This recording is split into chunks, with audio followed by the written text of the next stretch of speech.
Alright, ladies and gentlemen, here we are again for another episode of the Play Magnus series. I'm facing once again Magnus Carlsen in the app Play Magnus, and it is not really Magnus, but a computer which is simulating his playing strength.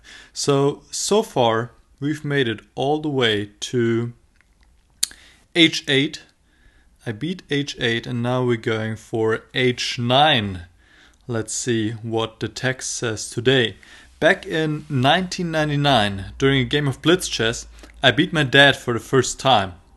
In between learning to ski jump and spending time with friends, I also began training with former Norwegian junior champion Torbjørn Ringdal Hansen.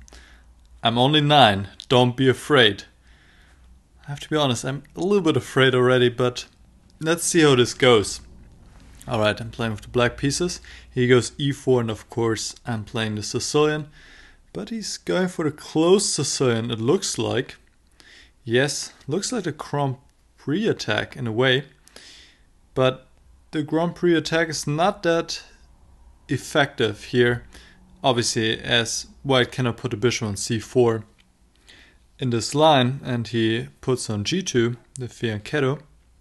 And now I just go e6. And now, let me see, how does this go? I think I can go d5 here.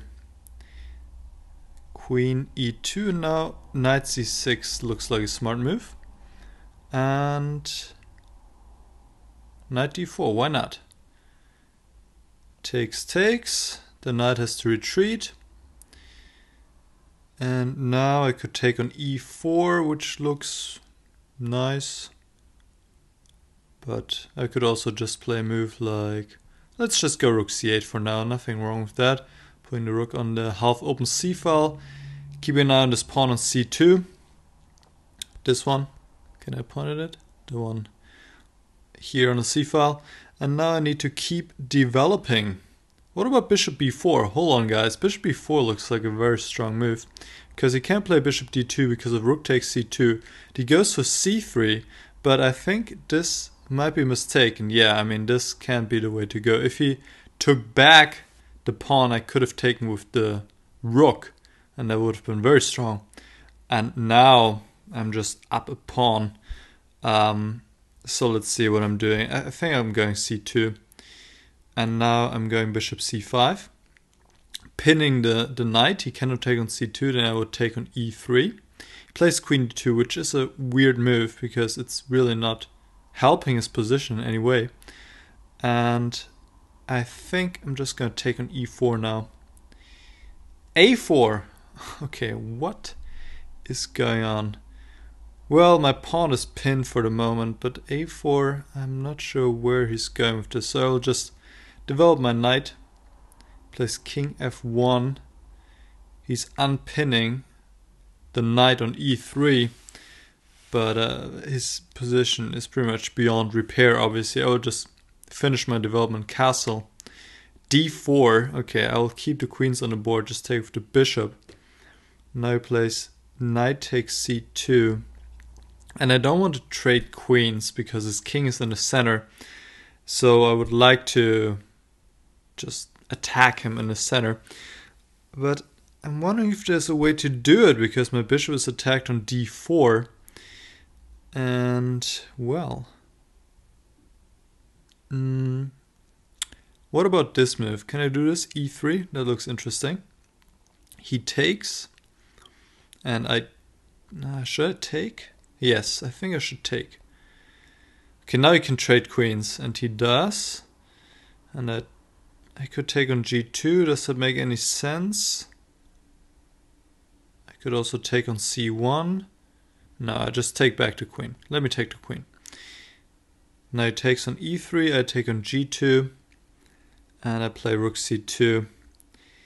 And this looked quite attractive, especially if he has to go back to f1. I'm not sure why he had to do this. He could have gone to f3 as well, I believe. Didn't see anything wrong with that. But now I'm just completely winning. I'll take this pawn on the b2. And I'm up 2 pawns. His king is on the first rank. This is just over. Just have to make sure I'm not getting back rank checkmate. checkmate, so I keep my rook on the 8th rank. That's a little bit annoying, but doesn't change anything. He can take on f6 if he wants to. No, he doesn't. Now I got my knight in as well. Okay, let's make some space for the king. h5, I threaten to bring the rook in. I'll play f5, cement my knight on e4, and now bring the other rook to the 2nd rank, and it is all over. I'll take this one. And now I'll go g3. And now let me just take on f2. Take on f2 again. Play knight d2, bring the knight to f3. He can give a check. That doesn't change anything. And now, well, knight f3 he has to take. It looks like even at the age of 9 we're still playing all the way till checkmate.